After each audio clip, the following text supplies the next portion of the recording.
Yung pong binabanggit ng DA na 10 billion ayuda to farmers and fisherfolk, no? Yung para ho sa farmers din, sa kanila po, wala pa rin daw po yung ayudang ito eh. Sino ho ba ang punong abala dito sa pagbibigay po ng ayuda? Magkano ba per farmer ho? Per vegetable farmer supposed to be po ang tatanggapin nila? At sino ho nga ang in charge dito para makarating po ito talaga doon sa totoo, no? Na mga nagtatanim po at lugi nga ngayon? And, sadly to say, doon sa 10 billion na presidential assistance to farmers and fisherfolk, ang na-identify doon na beneficiaries ay yung rice farmers na 2 hectares and below, yung corn farmers, sugarcane, at saka mga mangingisda na naapektuhan. Iba yung na-identify na assistance sa ating mga magugulay.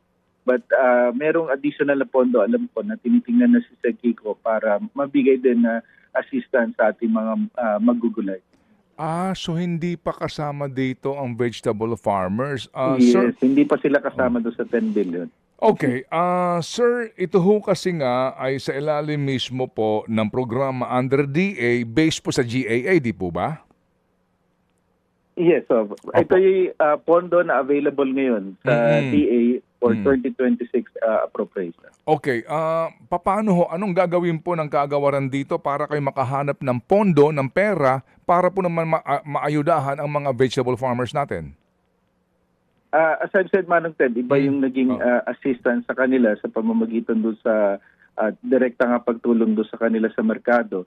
Pero as I mentioned, meron ng request sa Congress for additional 30 billion, 30 to 40 billion.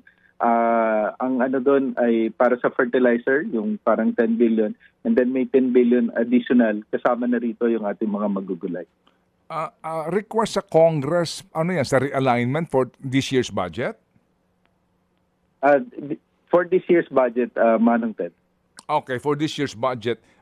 Kasi, sir, ang sabi nga nila, gumagamit din sila kasi ng gasolina, no, para doon sa kanilang mga makinarya at mga trucks.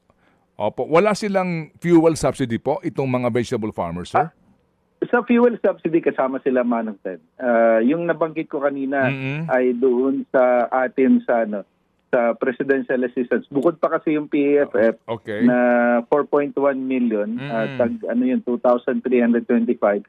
Dito naman sa fuel subsidy, tag 5,000. Kasama sila dito, Manong Ted. Opo, pero hindi pa daw Basta meron silang, basta ang requirement lang, registered sila sa RSBSA at meron silang ginagamit na makinarya, either owned or rented nila.